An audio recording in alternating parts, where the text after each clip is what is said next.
Hey. I just went by the watch with a whole lot of diamonds to show all these niggas it's my time. Took a trip out to Cali to hang with the Crips, make a play and get high off that Zaza. I say R.I.P. Kobe, a nigga so fly when I ball out, fuck around skydive. So much chicken on me, could've went by the Williams, the Rudy's, a big ass Popeye. In a whole different bracket, this life is immaculate. If you hit me for bows, then you know that I'm taxing. Keep buying clothes, that shit still in the packages. If he say that he robbed me, he capping me. Really no niggas throw sevens like Kaepernick. You not blind and you see that we have it. Known in my city, so no I'm not average. Came a long way from dope in the can. Niggas know that I step in the game that I rep. Went to Solomon, I out the 10 for 600. YouTube, welcome back. We are in our third episode of Top Bins, and I have the pleasure of sitting down and having an awesome conversation with a man that has done a lot for the soccer community, youth level and adult level. Terry is a one-of-a-kind person in this community, especially in the southeast side for us.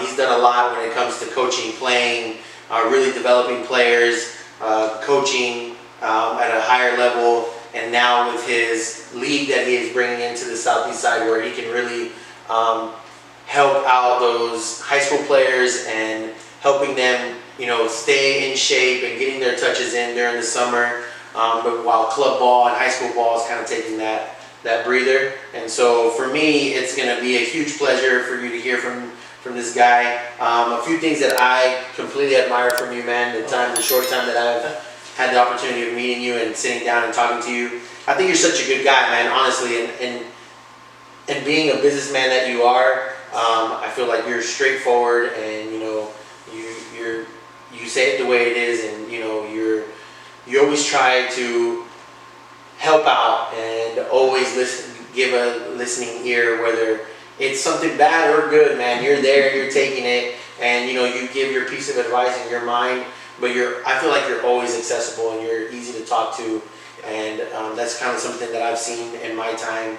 Obviously uniting the community with your leagues and going around talking to coaches and high school coaches and different types of trainers and everything, definitely helping out the youth. And then just the effort in the league that you play, you know, that you put together. And I know when we first met and talked about it, it was kind of like a work in progress. And so now it seems like, man, it's really shining and it's really going well for you. So, man, I admire your work ethic and everything that you've done for this side of town. So I appreciate you for taking time to sit with us. Thank you. Awesome. Yeah, that's exciting. It's exciting to hear. I would never expect it, but appreciate it. Thank you. Yeah. So let's start off with what the soccer world has done for you and what you've done for it. Tell us a little bit about your timeline of playing since you were young and why you even started playing, why you fell in love with it, and then where it led you to today. Well, I grew up in Corsicana, Texas, in a small town 50 miles south of Dallas, and started playing, you know, YMCA soccer league at a young age, but it really wasn't accessible for me in that, you know, it was the mid 80s and it was expensive for my family, so I didn't get to play much, and I got to play YMCA soccer, but I was obsessed with it. I, you know, played at recess every chance I could get. Anybody that would play out at the park, I would go and, you know, just ask their coaches if I could just play with them, and didn't care, just wanted to play, was totally obsessed. And I think that's gone through my whole life, and that's been my thing, is just obsession with soccer. I want to play, I want to be on the field, I want to be around the people, I want to know everything about it, and this thirst for knowledge and this wanting to play has always driven me. I you know, got to start playing higher level when I hit high school, and my parents wouldn't let me play club ball until I could drive.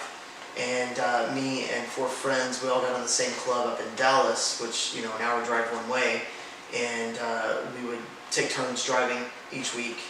We'd go practice 2 times a week, games on the weekends, and it was fun, and built a bond with those guys, and really learned at a higher level. And I was still, I mean, at 16, 17, I was so naive and green to the game of the real game. Because all I'd done is played pickup and Mexican League and anybody that would let me play. Yeah. So hitting the club level, and especially North Dallas, I was just raw athletic talent and pure desire. Yeah. And I think coaches like that. And then I grew and learned and took everything in, and played high school soccer, did well with that. Got a couple of offers, but I wanted to go to Europe and play, and was, kind of, I look back now and I'm like, I was nowhere near the level of talent any of these guys that have gone and succeeded in that. I had a friend that was a Swedish exchange student that was in my hometown my senior year, and so I planned to stay in Sweden with him and just try out for teams and just play in Europe. I didn't care if it was pro or amateur, whatever. I just wanted to go and play. Yeah. And so we went. I got selected on a tour my senior year to go and play in some tournaments in Europe, and me and one of my friends from my hometown, we both made the team, and so we got to do this trip, and then I was going to stay over after the trip and stay in Gothenburg, Sweden. Nice. And work at his dad's sports store and try to pick up and find teams to play on, and my parents made me come home. They froze my bank accounts and said, no, you're going to go to college instead. Oh, wow. Yeah, I had sold my car, sold everything I had. And Dang, I was really? staying in Europe, and they're like, no, you're coming home. How long did you stay there? I was there for basically about a month with the tours, and then we traveled all over Europe. We hit London, we did Norway, we did Denmark, we did Sweden. And it was great. I got to enjoy lots of great soccer, lots of culture. It was also in '94, so you've got the World Cup is happening in the U.S. So anywhere we went, where Americans, people were buying us beers. You're American, that's so cool. Yeah. So we had the best time, and we played some great soccer. Really got to learn a lot, and it made me even more passionate about it. And I feel like I was a late bloomer to soccer, and I'm 49 years old, and I'm still chasing skills that other people have because I was such a late bloomer, and it's driven that desire for so long. And maybe that's the secret, is be a late bloomer. I don't know, but I think that driving passion is what will take anybody to the next level. If you don't have it, you're not gonna get to the next level. It's got to be self-driven. Your parents can't make you do it. Your coaches can't make you do it. It's got to be self-driven, and those that don't have that self-drive, they can have all the skill in the world, they're not going to do anything with it. Exactly, I say the same thing, man. It's tough if you don't have that drive. Yeah. But it was, being over there, did you see the big difference in the training and what the players, the quality of the players? The training sessions were very professional, and it was so different for me because coming from the U.S. and from a small town that didn't have soccer, our training sessions were more like football practices. It was very structured. There's no dynamicness to it. There was no movement off the ball. I didn't learn any of this stuff until I hit college and playing some club soccer, but I really didn't learn different styles of play or anything until I started to get in college. And college was another step, and it felt so professional, and it was almost like a stifling to me because I was so used to just this freedom and making it up as I go. And then when I hit college and there was a system in place, and I had to do this and make this movement, and I learned a lot. I tried to sponge it all in, but I think it was above my head at that point. I wasn't ready for it. I tried. I wanted to be ready for it. I just was not. Plus, I went to West Texas A&M. I was 8 hours away from home.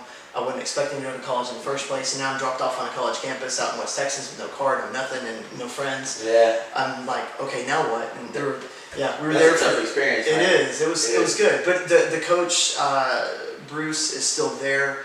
From when I was there, they started the team I think a year or two before I got there, and it was those guys. I'm still friends with some of them. It's amazing. Some really great coaches and friends that grew from that experience, and it was neat. When I got back from Europe, my parents dropped me off out there. We were there for 2 weeks, and then we jumped on a plane and went to Ireland and trained with the Irish national team coaches for 2 weeks. Nice. And stayed on the University of Dublin at Ireland, University of Ireland at Dublin campus, and trained for 2 weeks there. Played some professional teams, some lower level professional teams in Ireland. I think we played Kilkenny, Home Farm FC, And I think we had enough players for 2 teams, so we had we played the top team and then the second team each time we played, and it was so fun. Learned so much more. I'm still in this environment, and I was just in over my head and trying to survive and swim and stick with these guys. Before, yeah, for sure. And it just drove me more. I wanted to learn more, and I think because I became such a sponge, and I found some guys that were leaders on the team, and I watched them, and I watched how they trained and how they played, and I started to emulate that, and I had that style in me, and I was like, okay, I can do that. I'm going to emulate that style, and I still, to this day, emulate that style because they made it fun. They made it just enjoyable to be on the soccer field. And that is one of the big things that I will always look towards is finding players that are having fun, and I'm going to gravitate towards those guys. Yeah. And we're going to have fun together playing soccer, whether it's ugly or not. We're going to have some fun and maybe win or maybe not, but we're going to have fun. Yeah. And that's really what it's all about. And it looks like it from my experience with playing against your team and stuff like that. It seems like you have a really good group of guys. And honestly, it does look like y'all have tons of fun playing. We try. I mean, you know what I mean? As we've gotten older, it's more about getting together every week and seeing the guys. It's become more of a social aspect for us. And yeah, we're all still a bunch of good players, but we want to have fun. And we just want to hang out together. Yeah. And it's good to have a challenge each week. And we enjoy playing other good teams and finding the problem and trying to break them down. And it's every now and then we get at each other and we get a little pissed. But at the end of the game, we all know that we're trying to push each other. Even in our 40s and late 30s, we're still trying to push each other to be better, and it's interesting. We're playing guys that are 18, 19, and they should be kicking our ass, and they're not. And they're not. we're playing a little smarter and a little slower, but we're it's that knowledge. Yeah, that knowledge goes a long way these days. Yeah. So, and then from there, from coming when you played college ball, after finishing up school and you came home. What did you do next? Did you decide to start coaching right away, or? I left West Texas A&M after a year. I ended up back at home, kind of directionless for a hot minute. Stayed in my hometown for I think a semester or 2. Went to Navarro, and then I made the move over to Stephen F. Austin. All they have is a club team, which it wasn't great, but we made the best of it. I got to play with us a little bit. So nice. Clint's older brother, Clint, was still in high school then, so he would come out and train with us some. His youngest brother, Lance, he was still in middle school when I was first there. So we got to, I got to see kind of that family a little bit for a long time, and it's I know one of your questions coming up and you'll ask me who the GOAT is. I'm going to tell you, but it's because of that influence and seeing those guys they were another big influence on my career and everything. Seeing Ryan coach and the way that he leads teams and he's so passionate about it, probably even more so than his brother. It was really oh God. Wow. You want to see somebody that will throw down? It's Ryan. Yeah. And in a good way. He's so passionate, dude. He can't live. I love it. He's a great guy. So after Stephen F., when I was there, I started kind of coaching, and it was because of what I'd seen before when I was at West Texas, and I guess I was one of the more senior players on the team at Stephen F., and so I kind of started running practices because we didn't have a coach, we didn't have organizers, we just did it ourselves. So I started running practices, and I would do stuff that we did from West Texas, and then I started getting books and learning and reading and the Corver method and all this. Made my way through college, left there, ended up in Houston in 2000, and started training. I met my friend Dan Grauman, and we started a little training business, just picking up personal training sessions here and there, and then I started having teams ask me to train them. So that it picked up and it grew fast. I met Sammy Trevino, and then he and I became besties immediately, and we started this little group. We had a couple of different names, but we were trying to figure out what we wanted to do and how we wanted to coach and our style. We made our own little style of coaching. We were coaching Friendswood Youth Soccer Club, League City Youth Soccer Club. It was before any of the soccer clubs in this area had started to conglomerate into bigger clubs. Correct. Yeah. So we had them early on. I think it then became Space City. We all went on to Space City. Yeah. Then it became Dynamo Dash. So it was like Eclipse, right? And then, Well, it wasn't even like, Eclipse. It went straight. No, because Eclipse was Sugarland. Yeah, it was all the individual clubs, and then they made Space City Youth Soccer Yes, Club. I remember that. I want to say that was like 2006, 4, 5, 6 era, and then I took a break from 4 to 6, went back to school at Stephen F. Became president of the soccer club, took over 2 youth teams, and then we started going to Dallas every other weekend to play in the Classic League. Oh, nice. So I had a high school boys team, and they were essentially like 8th grade girls, and so I kept them both for 2 years. The boys graduated, the girls made it to middle school. We had some really, really good players then. That was the time when Clint was finishing up at the Revolution, and before he went to Fulham. So when he was home, he would always come out and train. Nacogdoches is just a hotbed of soccer. People don't realize it. That's what I've heard, man. It's any so given small. day, there is at the intramural fields, 3 o'clock. You show up, there's going to be some great soccer going on. I mean, any day of the week, 3 o'clock, doesn't matter. Guys, girls, up and comers, ex-pros. You're going to see it, and it just fostered such a great culture. And I think it all goes back to it played into my sense of soccer community, and then just go play. Just play. Doesn't matter, 2 guys, 3 guys by yourself, just go play. And if you're by yourself, go, drive around the soccer fields, find out where the South Americans are at, the Mexicans are at, go play with them. Yeah. And I'm not afraid, man. I'm like, let's roll up, For sure. Break out a soccer ball, and I'm like, come on, man, let's go. Yeah, for sure. I can always. That must have been pretty cool to see Clint there. Yes. Oh, dude.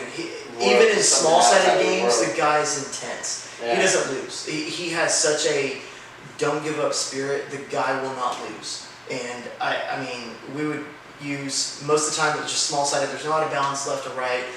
Playing to 2 lacrosse goals, and you will not beat Clint.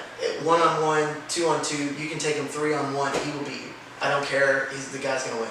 He is just one of those types of players. After watching the U.S. in the last 2 games of the Nations League, I guarantee you Clint could have improved him. I have no doubt. He's just a fighter, man, and we need more of that. We don't have that right now.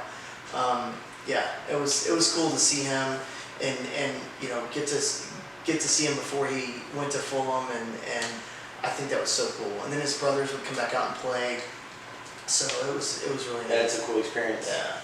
And I'm still friends with a lot of those guys. Then made my way back to Houston in 2006. Started coaching again in this area. Picked up the Dynamo Youth Academy. Michael Fashing was in charge. He went to Stephen F. He was on the club team with us. And so he had asked me, he was in charge of the youth development, so he had asked me to come and train with the Dynamo again. I was like, okay. And that was great. So I was working with the Space City Youth a little bit. I was working with the Dynamo Dash. And then when my first daughter was born in 2008, was my last day professional coaching for youth. And I was ecstatic to have her. I took a break from soccer, and because you can't be a dad. You can be a dad and coach soccer, but soccer is 3 to 10 at night, and then weekends are gone.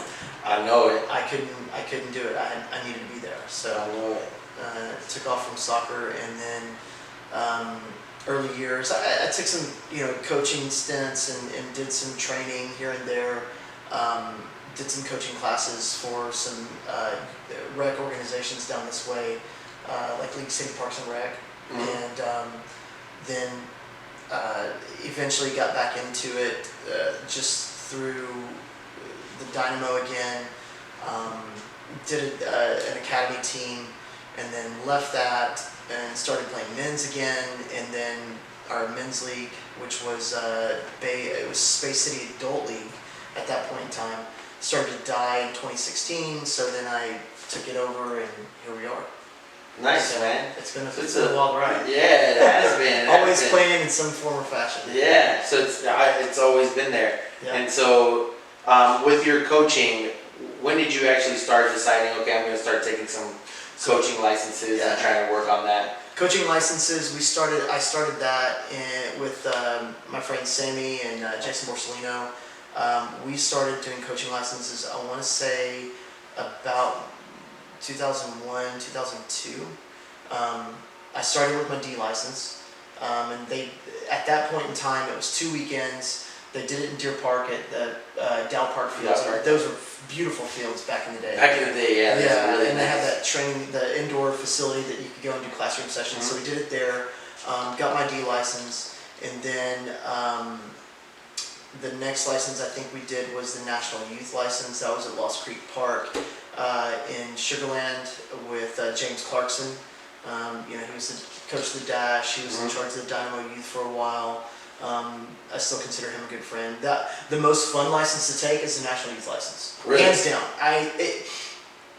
It was so cool, and I think I learned more on that, and I used more of those training sessions with upper level kids than I did some of the C and the B licenses. Really? Because Wow. they were so fun and engaging. Those games, you're trying to get little kids to engage, but what turns out is there's some great games that just get older kids to feel young and have fun.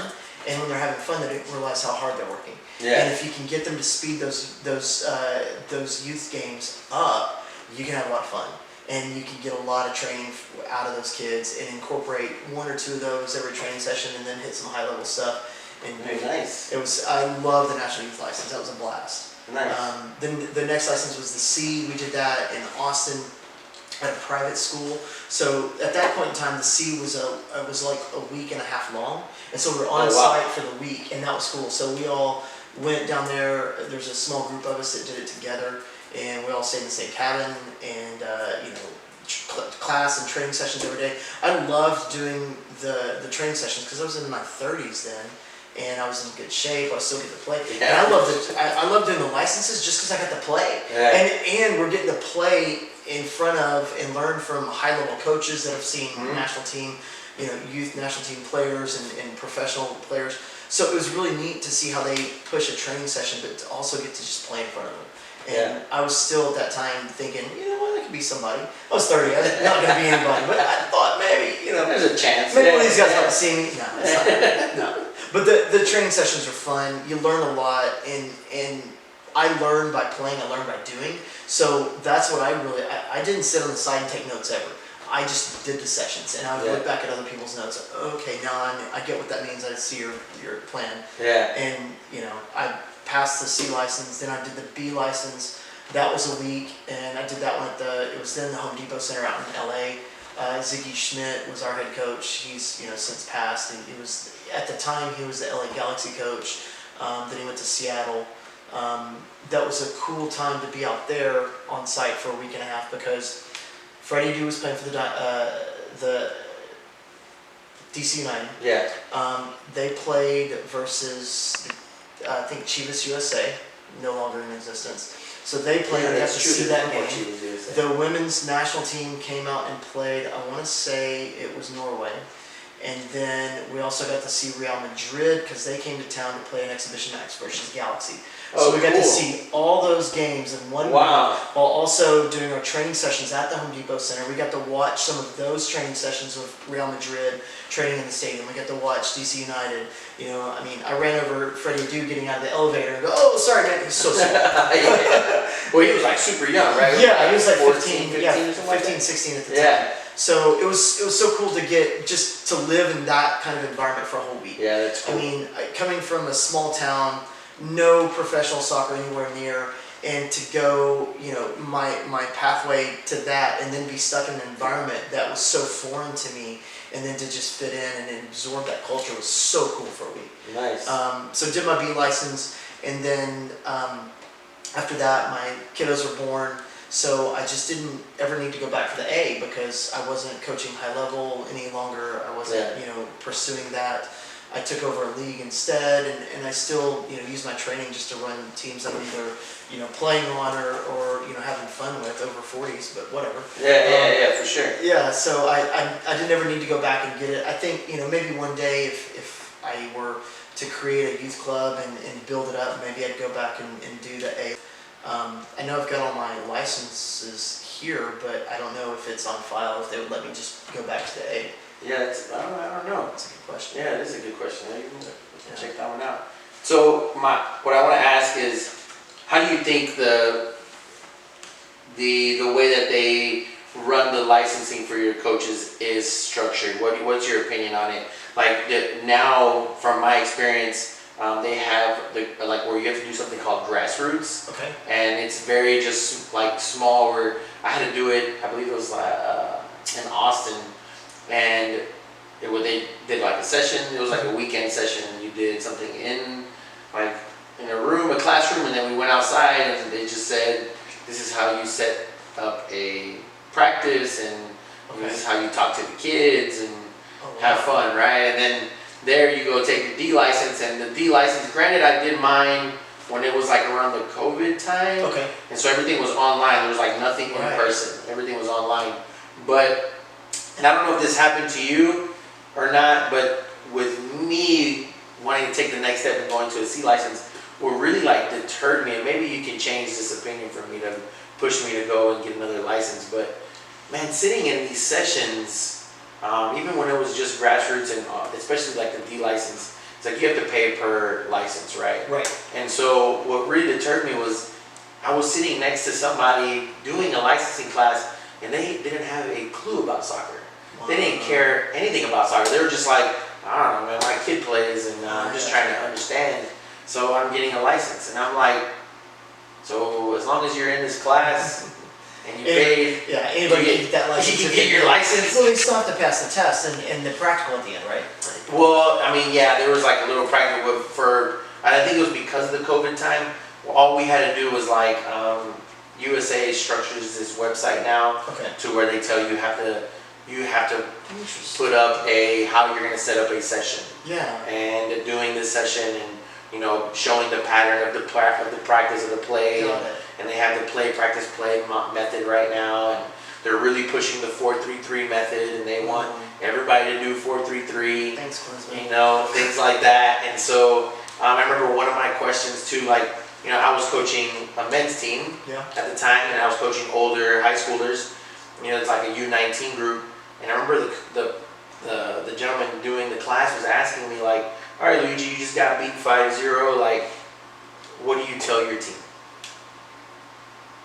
And it's like, we gotta get to work. Like, we just got our butt whooped, right? Well, we need you to be positive. What kind of positive reinforcement can you give them? And I'm like, I'm dealing with some man. I'm gonna be like, dude, y'all are bums. Like, we got smoked. Yeah. Like, positive reinforcement. Like, you gotta be able to tell kids like it is. They're not gonna respect you for positive always. And, I mean, sometimes you just got to come out and just lay down the law and tell them what's what, and then move forward. You can say that in a positive way. Hey guys, we suck today. Good job. That's right. Good job. We suck. What can you come out positive with that? For real, dude. So, with your experience in doing all the other higher level licensing, what was there anything like similar that we're talking about? Or No, so the licensing was different then. So even the D license, so that was the first one that I jumped in on. And the D license, we were on the field training. I think Bobby Muss, and he was the guy running our course. So he would show us the things. He would put a couple players in drills and in sessions. And the D license was broken down into, I think it was 4v4 or it might have been 2v2. It was 2v2. And then the C license was 4v4, moving up, and then the B was larger. It kept getting larger to work your way to the 11v11 game. But you would have to go through all the training sessions, all the classroom sessions, and then you would do some practice coaching in front of everybody, and you've got to run all these other coaches through the training session that you've been tasked with and showing what you need to show. And if you don't show it, if you can't do it in practical, then you're not going to pass that license. Yeah. And so I don't know if they do that with the upper levels. If they do, I would definitely suggest go do it, but get yourself in shape before you go. Yeah, for sure. Yeah, you'll be playing a lot. And the dad coaches, the guys that are just there because their kids are playing soccer at a low level, they're going to drop out along the way, right? So your upper levels licenses, the C, the B, the A, you're going to have true coaches there for those, because they're either coaching because they want to coach or they want to be there, or they're trying to make a profession of it. So they're there for the right reasons. Okay. I think Dima Kovalenko was on my B license, so he was a player at the time, and he was taking his licenses. Oh wow. So that was that's cool. Or no, he had just retired and he was taking his license. Oh wow, So, yeah, that's cool. I mean, there was I've professionals. always wondered about that too, right? Like Yeah. how these players become coaches so like that. They get to skip a few licenses Yeah, because they've yeah. seen a lot and done a lot already. So they get to skip to the B or the A, which is fine. I mean, rightfully so. They've earned that. But I mean, there's high level college coaches taking these courses. You know, the can't remember his name. I hate name dropping without the right name. But there was a couple from the Northeast that they were in charge of the college teams. It was really neat. I enjoyed talking to them, picking their brains. Yeah, that's what it is, man. That knowledge. Yeah. That's what I would like to see. Right. Maybe it was just the experience of it being the COVID situation and stuff like that. I think so. But man, it was just kind of frustrating. Like some of the stuff that they were saying and the people that were in the session, and it's like I'm not even learning anything right now. No, I think the upper licenses get harder, and I mean, like the B license, man, you got one chance. You're in a practical and on the big field, and you've got something that you have to coach and train for. You have to spot it in the game, stop the game, show it in process, back it up, reverse it. Put people back in their place where the problem happened, fix the problem, and replay, and then find it again where they get it right. Oh, nice. And that was nerve-wracking. Absolutely nerve-wracking. I'm in front of Siggy Schmidt. Oh, wow. He's a high-level coach. He's coaching the Galaxy at the time. We've got Dima Kovalenko out there playing with us. We've got these dudes. And if you get it wrong, dude, you're letting some people down. Yeah. That was crazy. Yeah. And then, we had a final question session, and there was 3 of us that went in, and it was in Ziggy's office in the bottom of the Home Depot Center. I mean, I was sitting there looking around at all this stuff going, oh my God, this is so cool. Yeah. And, I'm sitting across from Ziggy in a 3-on-1 meeting. What does my life come to? I was like, this is my pinnacle, right? I know. It's so cool. Yeah. But that was nerve-wracking also. But it was, yeah, you definitely want to go take your upper licenses. It gets intense. You get to build your soccer knowledge community. Guys that you can call on if you're having a problem or to pick their brain. And that's what's neat. I met a lot of people on those licenses that I can still call up and go, hey man, I'm having this problem. Or, I got a player that I know you're coaching this college. I want you to take a look at him, a serious look. And they're like, all right, cool. I trust you. So that's good to have. Nice. I do that with my college coach and my pro coach in England. Like, when I was coaching a lot, I would be like, listen, there is this team that I cannot figure out. Like, help me figure these guys out. Exactly. And here's like, I would send them our VO and be like, just watch it for me. Tell me, these are my notes. Like, tell me what I'm missing. Right. And so, yeah, I think that connections are important to be able to turn and be able to talk to those guys. It always comes back to community. Yeah. And building your soccer community, through coaches, through other players, and players grow to be coaches become administrators. It kind of keeps stacking, and so you've got to always be building your soccer community. Yeah, nice. All right, so you've allowed me to guess again or reestablish myself and say, okay, I'm going to try this licensing thing again. Go for it. So I'm going to try it. From the experiences that you're saying, it sounds like it's definitely worth the experience and worth the pay, especially if it's going to be on the field and stuff like that. So I'm definitely going to do that. I'm going to start pushing that for myself a little bit more. And maybe talk to people that have done the course recently.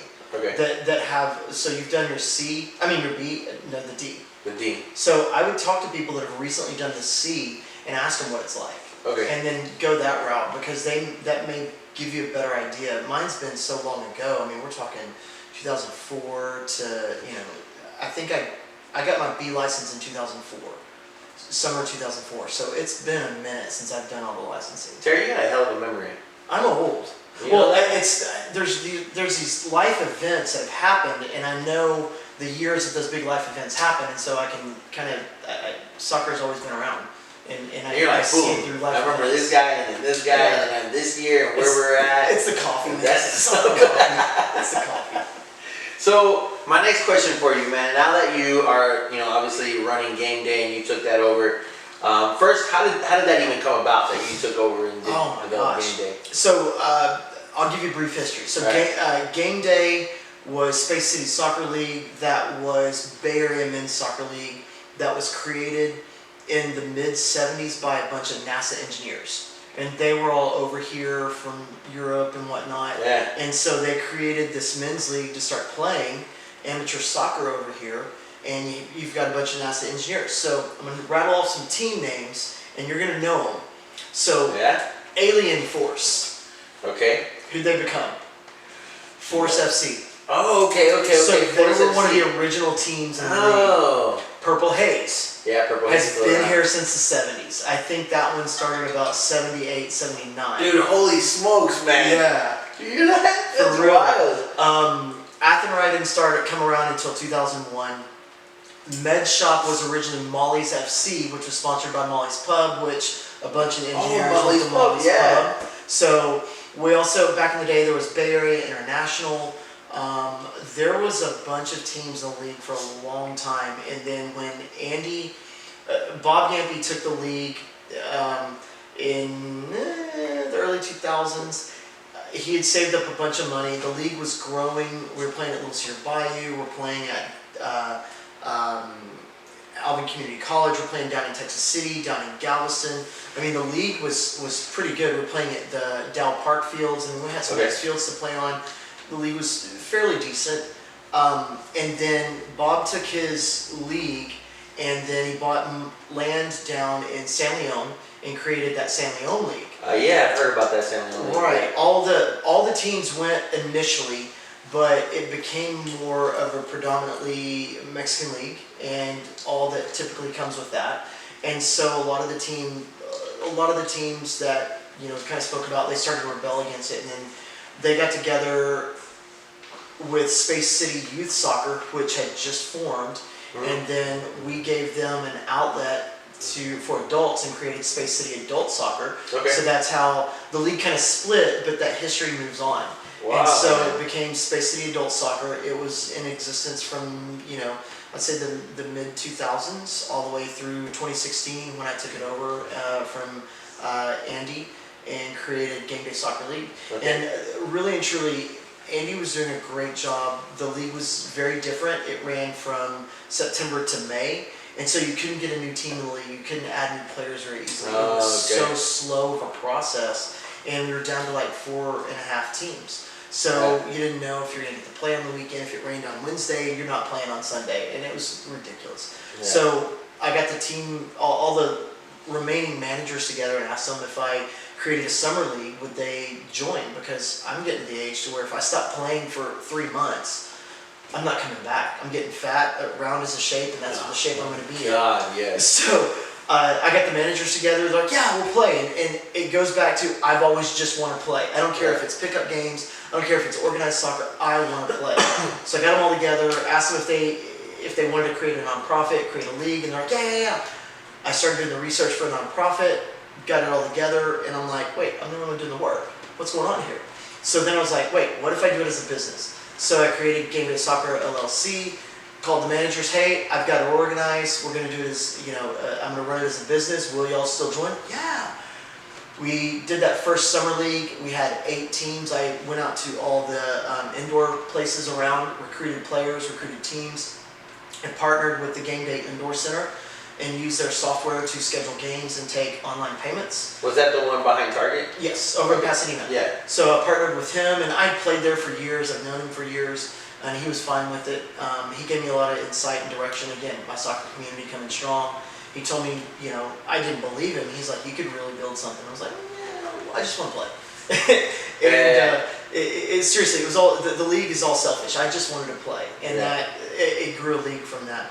And so the first season was 8 teams. The second season I got it at 10, and I changed up Andy's direction from going from September to May, and I did 3 seasons a year. We did summer, we did fall. Fall is from September to December, spring, January to May, and summer is June, July, and August. And so we just keep playing. I just want to play. And I mean, everybody that gets to play in this league, it's selfish to say, but it's true. I just wanted to play, and they're getting to benefit from that. Even though I'm injured right now, I still want to play. Yeah. And so I'm still organizing. I'm still pushing. Same way. The first season, I don't even think I made any money out of it. I didn't make enough to even break even. I poured my blood, sweat, and tears into it. I'm mowing soccer fields at Resoft. I'm, lining fields. I'm doing everything, trying to organize it and keep it all running. And then I got a little bit lucky and, got a hold of the lawnmower. We made the fields nicer. And I put a lot of work into them, man. I did. My main thing was always I wanted consistency of games. I wanted consistency of refs. I wanted teams showing up consistently, and I just wanted to play. If it's raining, if it's not, if we're not going to tear up the fields, let's play.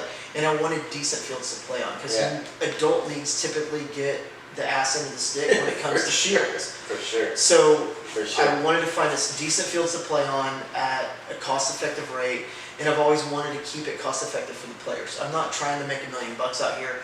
I'm just trying to create enough profit to where it's worth my time to keep everybody playing. Yeah, and that's what I've done. I think we are by far the most economical league in Houston.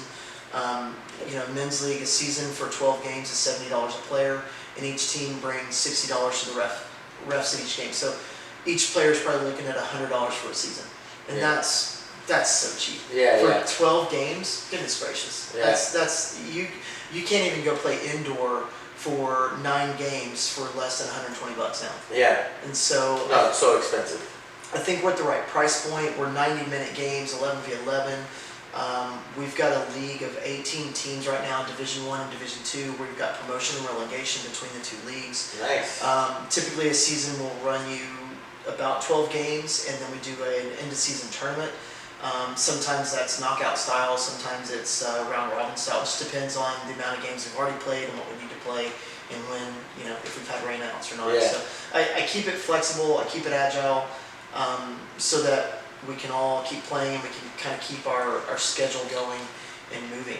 And just want to keep people playing. That's good, man. I tell you, it seems like it's been pretty successful, man. It has. Especially with my years around you and kind of seeing how you've developed it, and running into you, going and be like, I'm gonna line the fields today. Like, you're out there gonna line the fields, or or you're like, are you gonna line the fields? I'm like, oh yeah, I'm gonna go do this or whatever. And so that's pretty cool, man. And seeing you out there with the mowers, I'm just like, man, this guy's pretty dedicated, man. I love it. He's really trying to help out, and I think that's big, man. Just giving back like that. I honestly don't see a lot of people doing stuff like that and putting in, those extra hours. And saying, I'm going to make sure that this field is right, or I'm going to talk to these refs and these coaches to make sure that the games are good and that they keep flowing and they keep going.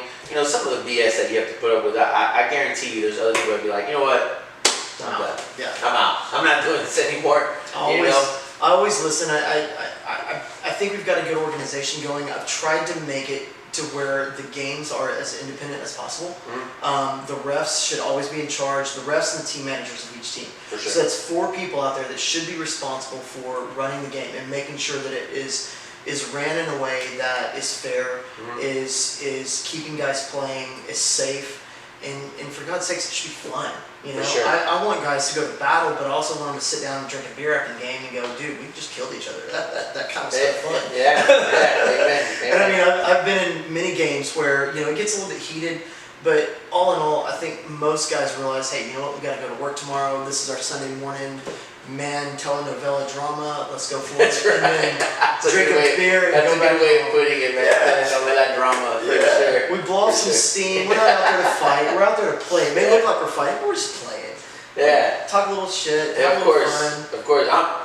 I really enjoy playing your team because it's like I can talk a lot of shit because you have some guys that can talk some shit, and I absolutely enjoy running my mouth on the field. Yes. Even though some people are like, "Well, calm down," I'm like, "Dude, this is a part of it. It's all right. As long as we don't get personal, it's not a big deal." Yeah. I think I've made it to where teams can add players on the fly.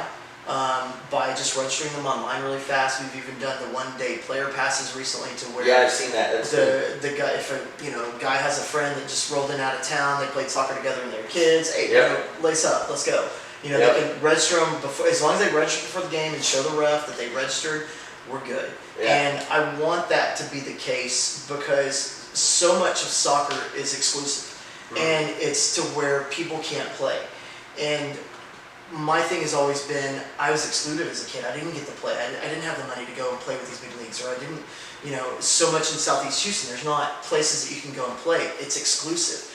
which is good to a point, but you know, you may have a little Pele out there that just rolled by the field. He's out for a jog and he wants to play a game. Yeah. By all means, jump in, kid. You know, Yeah. sign up, pay the $10. Let's yeah. get you registered. You can join a team. If it's not a great fit, we can get you on another team next week. It's Yeah. no big deal.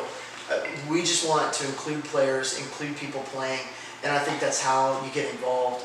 There's enough people in our league that have high level experience that if we see somebody that's really good, like Vic, take Vic Yeah. for instance, you know, the guy is, where is it? He's in New Zealand right now playing. Yeah. So he had this opportunity to continue playing with our league while he's trying to keep in shape and you know, make his way back, you know, to a high level.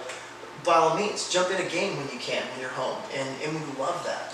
For sure. I think that is so unique to our league that other, you know, HFA, other large Houston leagues don't allow for that, you know, quick transition to add a player, because we're all adults, we've got families, we've got kids, you've got, you know, life, work, jobs going on. You're going to miss games, and if you don't have a big roster, you're going to show up and play with 8 players, and that's miserable. Sucks. Absolutely miserable. So add a player, grab a friend, you know, go by Home Depot and treat some guys, grab them, go play for a weekend. I'd love to do that. I still want to do that one weekend. Yeah. There's a YouTuber that I watch that he goes and he'll run by Home Depot and go, hey, I need 3 guys. And he'll grab them and take them to the amusement park for the day, and then still pay them for their day. I want to do that for soccer. Really? I want to schedule a game and go buy of 45, and I want to grab 13 guys. I'm going to give them a brand new uniform, I'm going to bring them out to the field, and we're going to play a game that day. Yeah. And we're going to drink beers afterwards, and they're going to go home and tell their wives after the day and go, you'll never guess what. I cannot wait to do that. That's my lifelong goal right now. I want to do that for these guys. I think it's so cool. Nice, that would be pretty cool. Yeah, Let me know, down there, man. Big I would Bike love to Van. be involved in that. Let's That'd be do cool. that, man. Yeah, for sure. I think that'd be fun. Well, it seems for me, from the outside looking in, it looks like game day is going really well, honestly, with all the different parts of it. Is there anything where you're just like, you know what, this would be, if I could, this would be the cherry on top, or what's the perfect scenario? What would it look like for you? I've been asked multiple times to start a youth league, and I haven't done it. I've shied away from it. I think that we could get the teams. I think that we could incorporate and do something big and give the Southeast side something to be proud of. I think that the youth soccer on the side of town, there's some good clubs. I think there's some good people involved. I think it could be better. I don't know exactly what that looks like for me and our league, but I wouldn't mind leaning into that a little bit in the future. Yeah. But I'm not pressing for it because I'm happy with where the league's at. I'm happy with where it's going. The growth that we've had and the growth that we continue to have is it's on track, and we're growing whereas other places are shrinking.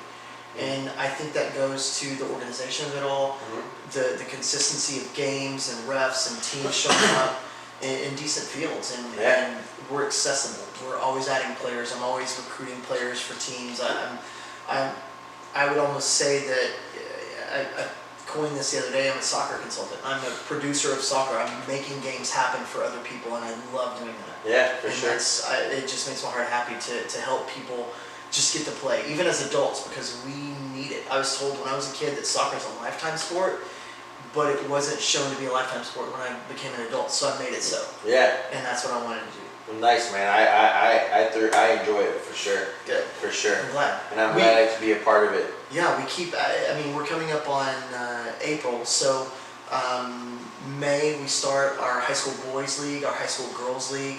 We will do that for, they start June 1st, so they'll play all summer. We get with all the local high school coaches, all the local girls and boys high school coaches, we utilize their fields. That league has grown from like 6 teams in the beginning, and now we've got 18 boys teams and 10 girls teams consistently every summer. Nice.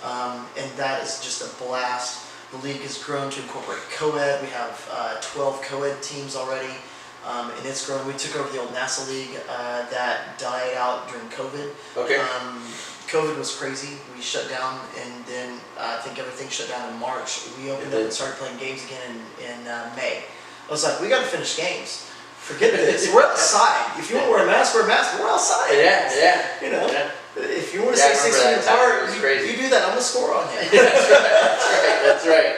I remember playing your COVID. It was actually fun. I mean, it was crazy scheduling because if any one player from a team, had exposed themselves to the whole team and had COVID, we had to reschedule that game.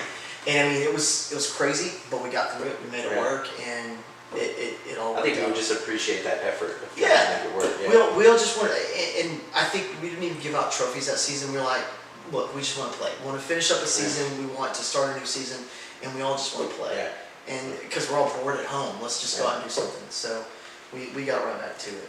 So now that you have this league and your game day and it's being successful, my thing is there are other leagues popping up around, and you've been asked about doing a youth league and stuff, and there's also other semi-pro leagues that are popping around. There's like the UPSL league, there's a USSL, NPSL, things like that. I want to know, kind of like what, if you ever thought about doing a league at that level, or your opinion about those leagues at that level, and then I think a big one that's going to change the way the U.S. soccer is working right now is that USL structure, and how they brought in the new pro league and had the USL 1 and 2. Right. I think that's going to be a really game changer in the next few years. I agree. For this. And so, what are some of your outlooks on those semi-pro leagues? I think they're great. I think the more opportunities that young players have to train and play week in and week out, the better. And by having more teams in all the different markets, it's giving all these players that are overlooked, that are underprivileged, the opportunity to play without having to pay. Yeah. They can join a league like mine for minimal. Players like yourself and me and others that are connected, we can get them pushed up to higher teams, onto UPSL teams. I have UPSL teams contact me all the time. Hey, are there any players that stand out that need to try out? Really? That's I'm good. like, yeah, call this guy. I've got his number. I've got the database of everybody that's registered. I'll give them their number and I'll text the player, hey, this guy's looking for you. They've got a UPSL team. I created a Facebook group, United Houston Soccer Leagues, to man, you do really well with that. Yeah, just to help people find leagues to play for, teams to play on. There was nowhere to advertise to get players to your team, so I just wanted to do something for all of Houston. I mean, there was a couple of different smaller Facebook groups, but they were so exclusive and they wouldn't let you post freely. And they wouldn't let you post an advertisement for your league. I was like, well, that's stupid. Let's create one for all the leagues. Yeah. And let's get us all together. And I'd still love to create a directory of all the Houston soccer leagues, all the Hispanic leagues, underground leagues, the money leagues. I mean, you've got these tournaments, these Hispanic tournaments that will pay $70,000 to the winning team. Yeah. These underground tournaments, they're just wild. Yeah. I mean, I've been invited to go out there and you're like, hey, you need to go with somebody. I'm like, what? They're like, no, you need to go with somebody that knows people so you don't get your shit kicked in. And I'm like, all right, let's go, man. I'm down. That's right. Let's carry a camera crew so it looks like we're filming, Let's go document that. I would love to do that. You hear that, George? Yeah, That's dude. the next step. We need you, George. Yeah. You gotta take us. We're gonna document that. Yeah, I think that's so cool. And there's a lot of money on the line. I mean, I have players contact me all the time. Hey, man, I want to come play for your league, but it's $70. I'm like, wait, what? They're like, no, you gotta pay me $70 to come play. I'm like, no, we don't do cash players here. Yeah. Cash players are a big thing in Houston, and I think that's so cool. It's got its own little economy around these Hispanic soccer leagues that, these guys are out there. You got businessmen betting, they own the teams, they bet on the games, they make a lot of money. They pay guys to come play so they can win. Yeah.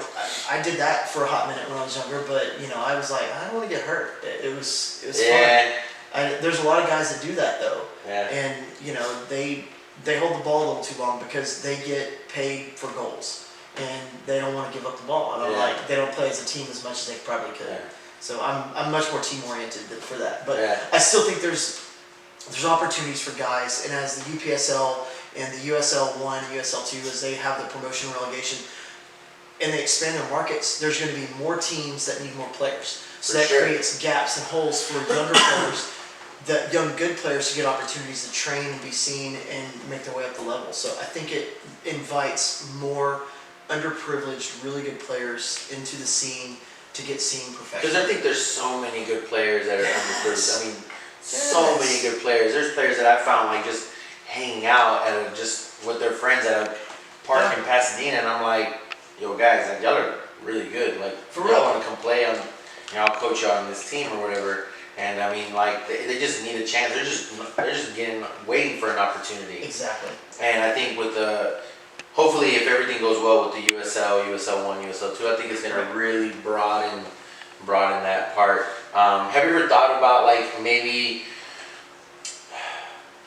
how can I say, like coexisting or you know, working with one of the leagues? Just because I feel like, again, all the leagues, man, are just like way the hell on the other side of town. And for the people that are familiar with Houston, I mean, Houston's enormous, man. It's like, you know, 30 minutes to everything. And so you're driving like an hour to get to one of your league games, and like these league games are always out in Katy and Cypress, Memorial, like way out there. Yeah. Have you ever thought about possibly coexisting and doing something like that to where there's, I mean, you're like cross games? Yeah, like having league games on this side of town. I've and just being an outlet for those. I've talked to some leagues like Layla over at Champions League Soccer, like taking her top 4 teams and our top 4 teams and playing like a little tournament at the end of the season.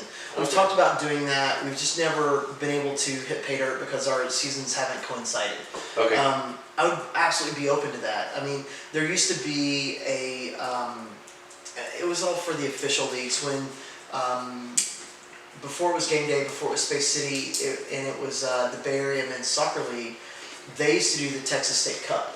And so the best teams would then go into pool play versus some of the teams from HFA or some of the other leagues. And then they would go and play versus Austin and Dallas. And I mean, it was the State Cup. And oh, wow. It was legit. I remember seeing some of those games down in this end of town for like the old Bay Area Stars and some of these teams. And it was very cool to see that, but I don't know if they have that State Cup for the adults any longer. I've not heard of anything, even with the HFA teams, I haven't seen anything like that. I think that they have, the US Open Cup, and you can get into the play-in games for like those. The qualifying. Right, but rounds. I mean, that's such high level. I mean, you've got ex-pros playing in that, you've got guys that are very young and very good and fit. I mean, I could see a group of guys from our league getting together and creating a super team and trying for that, and maybe being successful. But you know, it'd take a good coach and maybe a good organizer. Yeah. I'm just saying. Yeah, for sure. I've done a couple US Open Cup games. I have a 2-2 record. Okay. Hey, that's pretty good. Yeah. But they're definitely. It's a little pricey. There's a lot of leg work, and you got to do like tons of leg work. I remember we were doing it for a couple of our guys. Vic was one of them. Yeah. And he had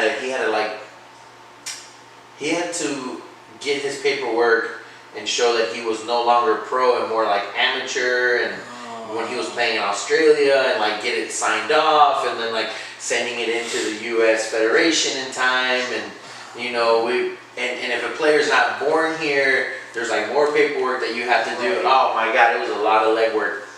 Shout out to my guy Otni and Jesus, because they put in hours on doing that.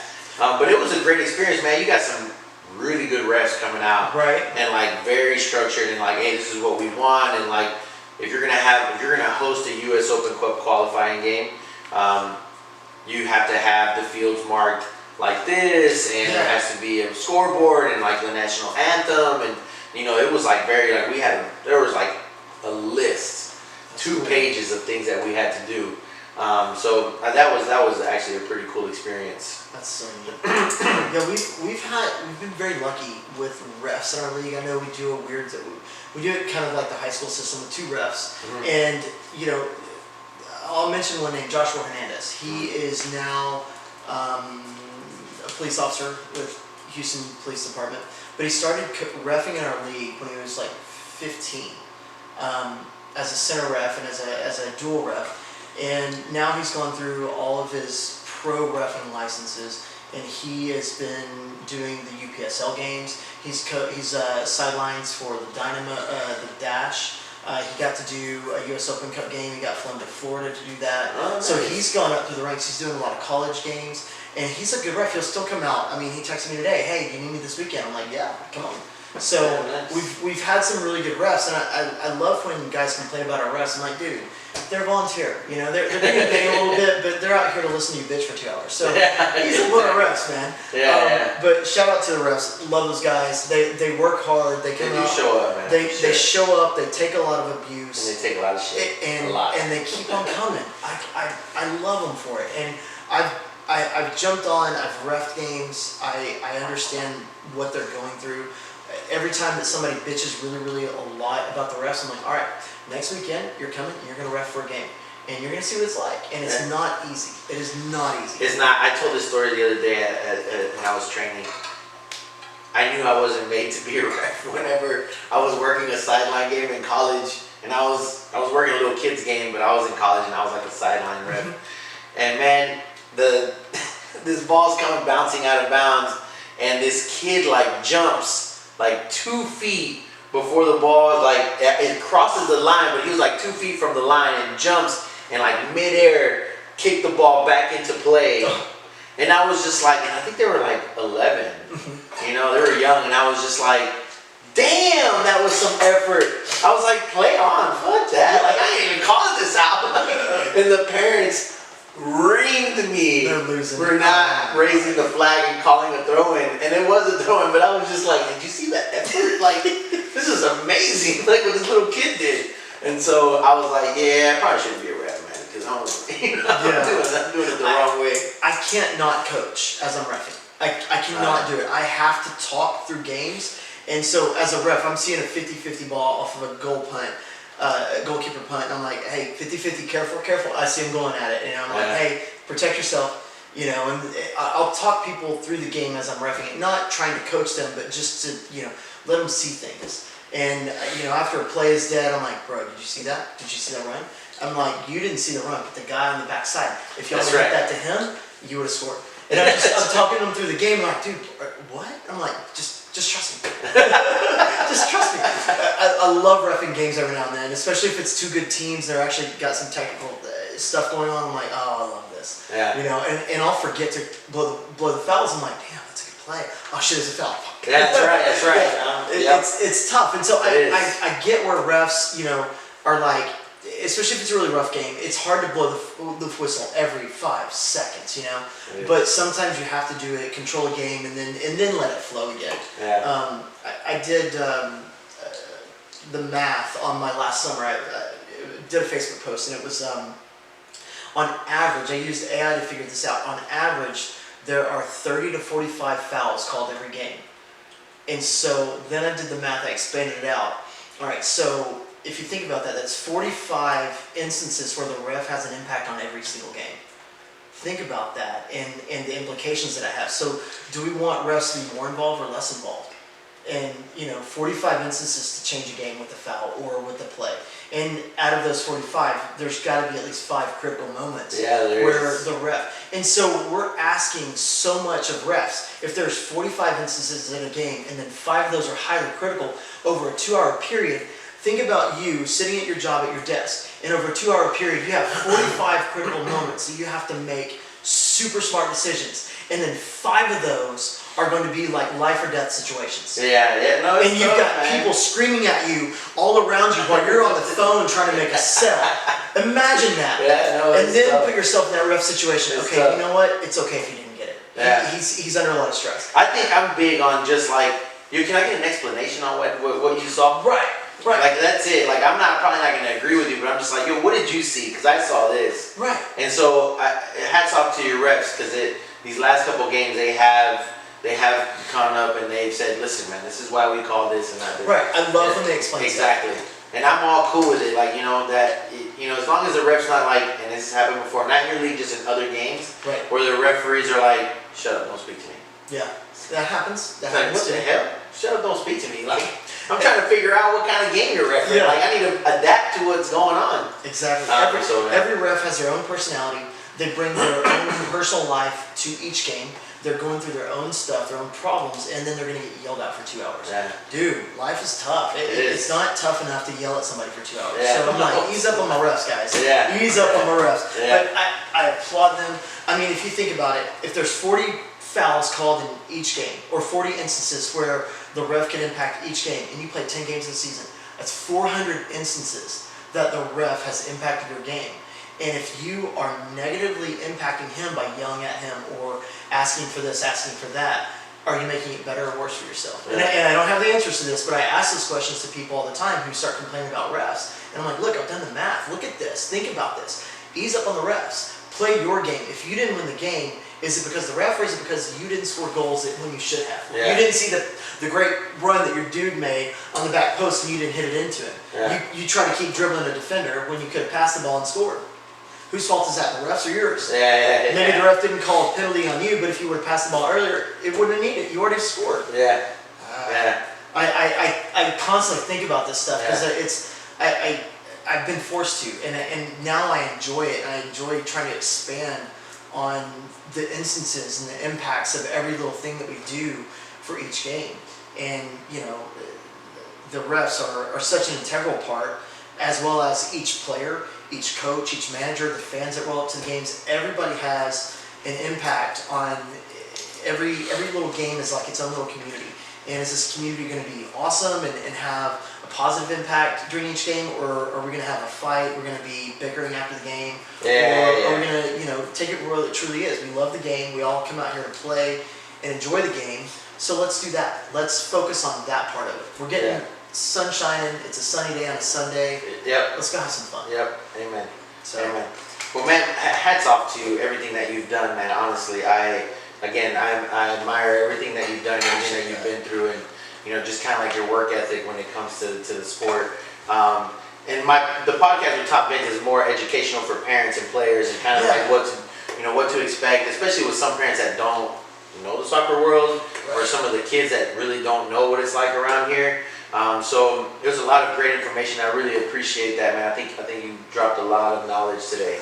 And so, but let's make it fun too, man. Like so tell us what Premier League team do you root for? What Spanish league do you? Is there anything like that, or you're just an MLS guy? I'm definitely an MLS guy. Early stages, I was from the Dallas area. I claimed Dallas area. So when the Dallas Burn was the Dallas Burn, they were my team. When I moved to Houston in 2000, and then when Houston got their team, and when Dynamo came, I was here. Yeah, I was already living here. I consider myself a Houston native now, so I'm Dynamo, diehard, and fuck Dallas. So that's what's up. Yeah. So yeah, definitely diehard Dynamo fan now. As for Premier League team, I'm a fan of the league. I don't have a specific team that I support because I'm not there. I'm not in that community. So I just like to see the games. I like to see the players. I try to follow all the American players in the Premier League, in the Italian League, Spanish League. I like to catch those games when I can. I've never missed a USA game since '94. And even leading up to that World Cup, I've not missed a USA game since. Either on TV, trying to go see them in person. Always watching USA games. Obviously, I got the thing up. Just love it, bleed it, die for it. If I can score tickets, if I can get tickets to the USA game, shout out anybody who got tickets. Please invite me. I'm down. Let's go. Yeah, for sure. Let's go. I'll do some sketchy shit for some USA tickets. You need somebody, off. I don't know. Let's talk. That's hilarious. How do you feel about the game that just ended up happening, where they ended up playing USA lost to Panama and then ended up losing to Canada? Because they were killing it a while back, man. They were. I watched both games. I haven't gone back and watched them again. I was sad, dejected about it. Both games, it felt like we were playing slow in our defense, and we just kept passing the ball back between our center backs. Did anybody else see that? Yeah. Were we not pushing through the attack? I mean, so what if we give them a little bit of possession, but we've got to fucking attack. Yeah, you have to. We were not You attacking. gotta break the lines.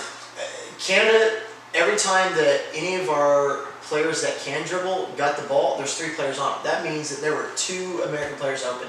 A quick pass out of that pressure, and they're on the dribble.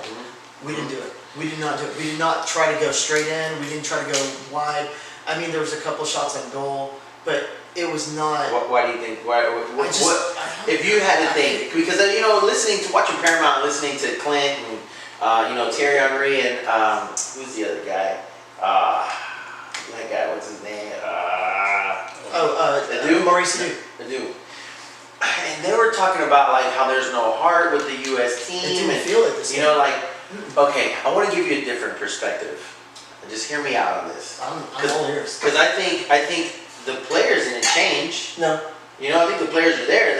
They were playing with a lot of heart here a while ago.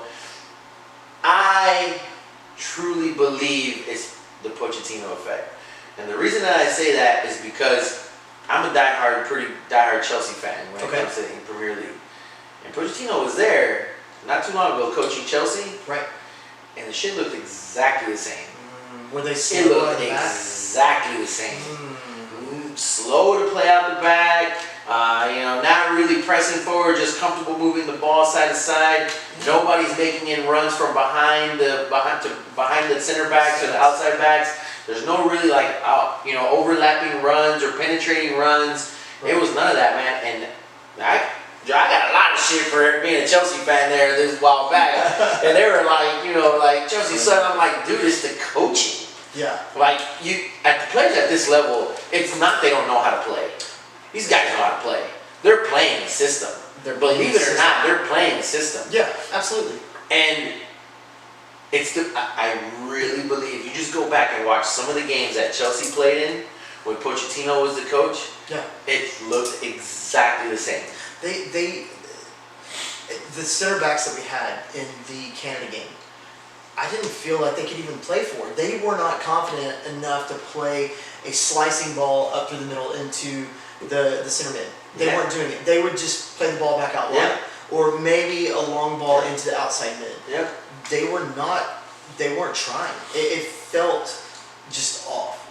Credit to Canada, they came out in that game to stifle and bully the U.S. and they did it quite well. Yeah. And they caught us on two shit balls that we gave them and they quickly scored. Yeah. The Panama game, they came out to defend deep. They did that really well. They were hoping for a 0-0 or a freak breakaway and they got it. Yeah. In the last dying minutes.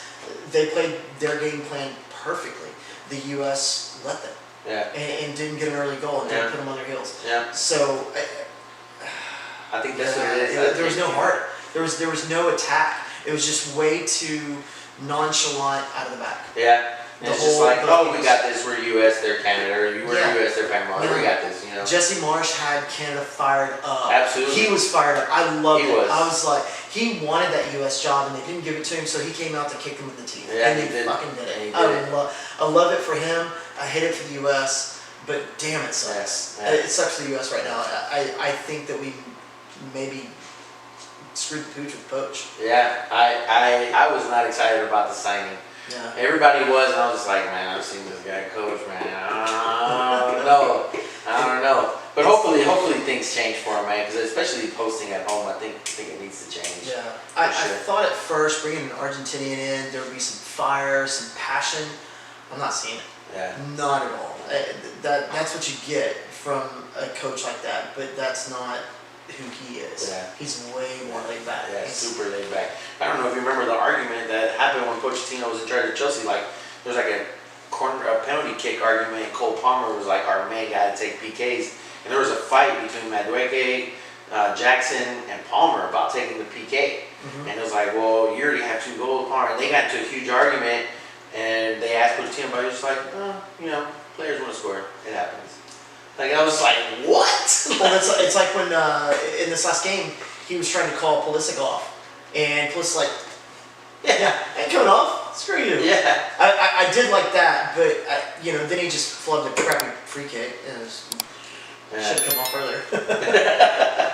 Well, we're nearing the end, man, and again, I want to thank you for taking time out of your night, and for a great conversation, and really opening your house to us, man, and giving us the opportunity to sit down with you and and expand the soccer community. But I got 3 last questions for you. Get it. All right, and they're short and sweet. Don't have to be too long. All right. Just kind of rapid fire. But I want to know with all the experience that you have and all the football that you've seen, what is the greatest goal that you've ever seen? Oh, that I've ever seen. Maybe on TV, in person, doesn't matter. Yeah. The greatest goal that I've ever experienced. I'll go there. Okay. The Landon Donovan goal against Algeria in the World Cup. Okay. The last second, Clint, I think they got it out wide to Joe. Clint played it out to Josie. Josie played it back into Clint. I mean, it was a great throw from Howard, way down the line. And then, they played it into Josie. He put it into Clint, who collided with the keeper on the first touch. And the ball danced free, and Donovan just comes in and slams it home. Oh my God. I don't know if anybody else. I lost it, dude. Everybody lost it. Dude, greatest moment, greatest goal moment I think ever. World Cup, anything that I've ever seen. That was just beautiful. Absolutely beautiful. Yeah, that was a Love fantastic goal for sure. Yeah. For sure. All right, and then who's your GOAT? Oh, that's an easy guess. It would be Clint. Clint Dempsey. Really? Without a doubt. The guy is a fighter. He had to work harder than anybody in the U.S. squad, in any of the U.S. club setup, from a youth player all the way through. He was always fighting. And fighting not just to play, but fighting for respect. And I think that if he were not American, if he were not from a small town in East Texas, he could have gone and become, a top world-class player. He didn't get it. He didn't get as much respect through Fulham, and then when he went to Tottenham, I think that he could have gone a lot higher. Yeah. But he just didn't get the respect that he. And American players at the time that he was over there really didn't get any respect. They had to earn it week in and week out. He had to fight to be on the score sheet, and to be as good as he was at Fulham and at Tottenham. Dude, because people sleep on him, man. He was a talent and a half. They really do sleep on him. Yeah. And then between him and then, if I had to pick a favorite player of all time to watch, Ronaldinho. Nobody's having more fun than that guy on the soccer field. Nobody's having more fun than that. I don't believe there's a Messi, Ronaldo, Neymar without the presence of what Ronaldinho did in those few years, man. Ronaldinho was something else. Yeah, kids today don't know. No, not at all. His PSV days, his goodness gracious. Barcelona was good. When he was in the Italian Serie A with AC Milan. Yeah. God, the guy was something else. And he was just smiling. He didn't train hard. Well, I don't know this for sure, but I mean, he made it look effortless. Yeah, he did. So effortless. He did. God bless. Yeah, for Love sure. that guy. Yeah. Can still do it. it. Same. Yeah. So, all right, my last question, and this is going to be a little bit more kind of like, I want to hit your heart. All right. And so, if all your experience is gone, everything, at the very last day for you on this earth, and game day is gone, all the knowledge that you have and everything is just kind of like wiped away, and there's one piece of advice that you have to give to future footballers, and this is just the last thing that you give before you call it a day here. What advice would you give to a footballer, an aspiring footballer? Oh man, I promised I wouldn't do this. I wouldn't cry. What was that, Jerry Maguire? I said I wouldn't do this. No, you got me. No, seriously though, it goes back to what I've always done. Just go play. Go fucking play. And don't stop. Damn, seriously, that gets me. Yeah. Really, just go play. Figure it out. Make it happen. Yeah. At any age. At Don't any quit age. playing. Go fucking play. Yeah. And don't ever stop. Yeah. Don't let anything stop you from just going to play. Yeah. That's badass. That's what's up. Yeah. Well, Terry, appreciate you being here, man. I appreciate the conversation. I really do. It was tons of fun. I just want, for people that want to continue playing and be part of the community, how can they get a hold of you? GameDaySoccerAlvin@gmail.com or GameDaySoccer.net. We have a men's league here. You can find me on Facebook, Game Day Soccer League. You can, I don't want to get my phone number out, but but in just look up GameDaySoccer.net. That's the easiest way to find us. Okay. And you can email that. That's, I think my phone number's on there. I don't care. Any age groups? Mainly, it's mainly adult league, and our adult league we consider not kids, anybody from about age 15 and up. And if you've got a big 15-year-old kid that wants to play, we can put them in our Division II. It's usually pretty tame, and they could have some fun. I started playing adult league, Mexican league, when I was about 14, 15. Okay. And we had a league. It was kind of on the side of a hill, and there was nothing there except for 2 pipe goals dug in the ground, no nets. And then Sunday morning about 10 o'clock, people would show up. You got a dude with a coffee can with some flour in it, some gold stuck in the bottom, and a little long stick, and he'd walk around the field. The lines are like this, up on the hill, and a little ice cream dude on this bicycle running around selling beers. I got pulled into that league when I was about 14, 15, and I loved it. They would not let me fight my own battles, dude. I tried, so I was feisty as a kid.